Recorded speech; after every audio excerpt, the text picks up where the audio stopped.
नमस्कार दोस्तों, स्वागत है आपका आज की फटाफट बड़ी खबरों में। एक बार फिर हम हाजिर हैं आज की सभी बड़ी खबरों को लेकर। इस वीडियो में हम आपको बताने वाले हैं आज की बेहद बड़ी खबरें, लिहाजा इस वीडियो को पूरा आखिर तक देखें। इसलिए दोस्तों इस वीडियो को लाइक और शेयर भी जरूर कर दें। आज की बड़ी खबरों में हम आपको बताएंगे, जी हाँ दोस्तों, कर्मचारियों का बकाया डीए न देकर बंगाल सरकार ने नहीं माना आदेश। सेट ने दिया 16 दिसंबर के भीतर भुगतान का निर्देश। जी हाँ, स्टेट एडमिनिस्ट्रेटिव ट्रिब्यूनल यानी सेट ने बुधवार को बंगाल सरकार को राज्य के सभी सरकारी कर्मचारियों को आगामी 16 दिसंबर के भीतर बकाया महंगाई भत्ता का भुगतान करने का निर्देश दिया है। सेट के पूर्व निर्देशन को राज्य सरकार द्वारा नहीं माने जाने पर सरकारी कर्मचारियों के संगठन ने अवमानना का मामला दायर किया था। दरअसल 26 जुलाई 2019 को ही सेट ने बकाया डीए का भुगतान 6 महीने के भीतर करने के निर्देश दिए थे। उक्त निर्देश में कहा गया था कि छठे वेतन आयोग की सिफारिश लागू करने से पहले साल 2006 से पहले का सभी बकाया सरकारी कर्मचारियों को अदा करना होगा।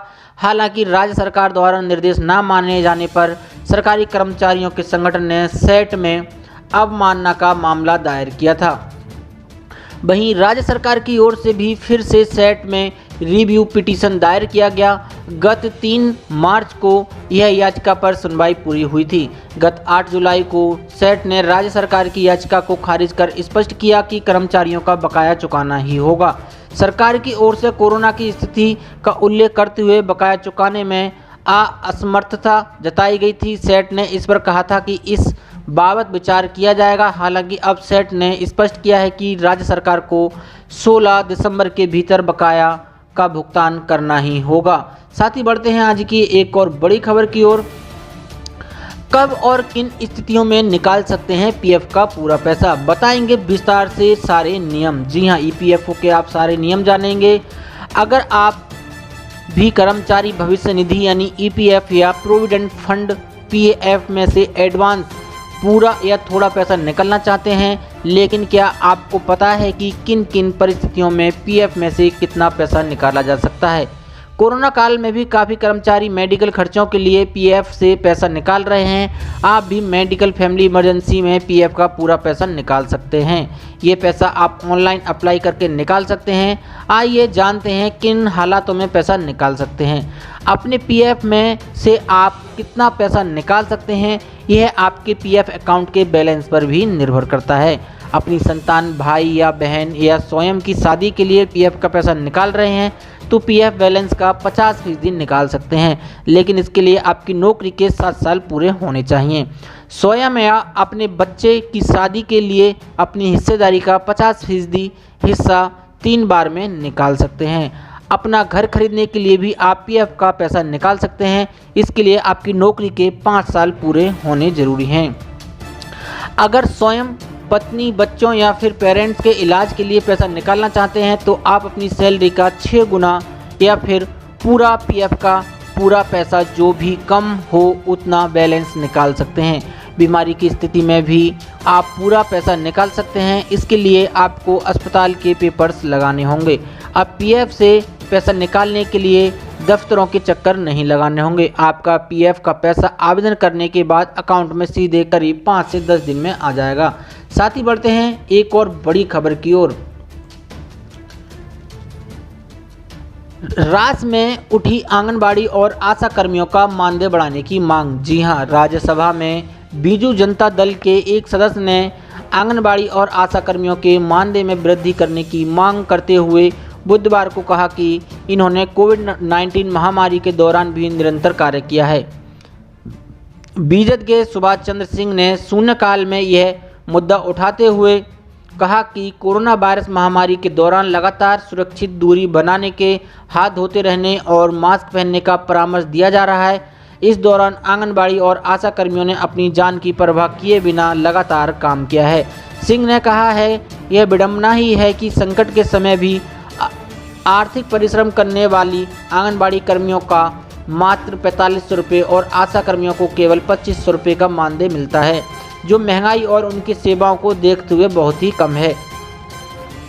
बीजेपी सदस्य ने कहा कि ओडिशा में राज्य सरकार ने इन कर्मियों को कुछ राहत दी है, लेकिन यह राहत पर्याप्त नहीं कही जा सकती है। उन्होंने सरकार से मांग की है कि आंगनबाड़ी कर्मियों का मानदेय बढ़ाकर 15,000 रुपये और आशा कर्मियों का मानदेय बढ़ाकर 10,000 रुपये किया जाए। उन्होंने कहा केंद्र सरकार को आंगनबाड़ी कर्मियों और आशा कर्मियों के लिए एक विशेष पैकेज की घोषणा भी करनी चाहिए। उल्लेखनीय है कि ज़्यादातर विपक्षी दलों के सदस्य सदन में मौजूद नहीं थे। सदन में रविवार को हुए हंगामे को लेकर 8 विपक्षी सदस्यों को निलंबन के विरोध में विपक्ष के कई दलों के सदस्य सदन की कार्यवाही का बहिष्कार कर रहे हैं। शून्यकाल में ही असम गण परिषद के वीरेंद्र प्रसाद वैश्य ने भारत म्यांमार थाईलैंड त्रिपक्षीय अंतर्राष्ट्रीय राजमार्ग परियोजना का मुद्दा भी उठाया। साथ ही बढ़ते हैं आज की एक और बड़ी खबर की ओर। रिटायरमेंट के दिन से शुरू हो जाएगी पेंशन। जी हां, और इस साल में अब तक केंद्रीय कर्मचारियों के लिए सरकार ले चुकी है ये बड़े फैसले। केंद्रीय कर्मचारियों और पेंशनर्स को लेकर मोदी सरकार ने इस साल में अब तक कई बड़े फैसले लिए हैं। कोरोना काल में कुछ फैसले ऐसे थे जिनका असर फिलहाल कर्मचारियों की जेब पर पड़ रहा है, तो कई सहूलियतें भी दी गई हैं। इसके अलावा पेंशनर्स को भी सरकार ने राहत दी है। वहीं रिटायरमेंट को लेकर काफ़ी समय से जारी असमंजस की स्थिति को लेकर भी सरकार ने स्पष्टीकरण दिया है। सबसे पहले बात करें महंगाई भत्ते को लेकर, तो केंद्र सरकार ने अप्रैल में तय किया था कि कर्मचारियों का जनवरी 2020 से जून 2021 तक महंगाई भत्ता नहीं बढ़ेगा। कोरोना महामारी से जारी लड़ाई के बीच कर्मचारियों के अलावा पेंशनर्स भी यह फैसला लागू किया गया है। हालांकि सरकार ने यह भी स्पष्ट किया है कि बाद में यह व्यवस्था बहाल कर दी जाएगी। सरकार के इस फैसले का सीधा असर सैलरी और पेंशन पर पड़ रहा है। वहीं लॉकडाउन में सोशल डिस्टेंसिंग का पालन करने के लिए तमाम विभागों में रोस्टर नए सिरे से लागू किए गए हैं। इसके कई कर्मचारियों को हफ्ते में 2 या 3 दिन ही ऑफिस जाना पड़ रहा था, लेकिन फिलहाल ये व्यवस्था लगभग खत्म कर दी गई है। सरकार ने तय किया है कि कर्मचारियों को रात में ड्यूटी करने पर अलग से अलाउंस दिया जाएगा। पहले ये अलाउंस ग्रेड पे के आधार पर दिया जाता था, लेकिन सरकार ने इस पर रोक लगा दी है।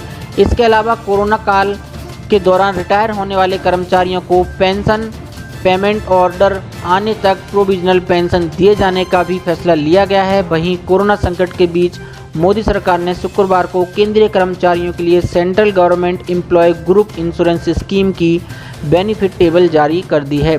सेवानिवृत्ति तक केंद्र सरकार का एक कर्मचारी केंद्र सरकार के कर्मचारी समूह बीमा योजना में योगदान देता रहता है।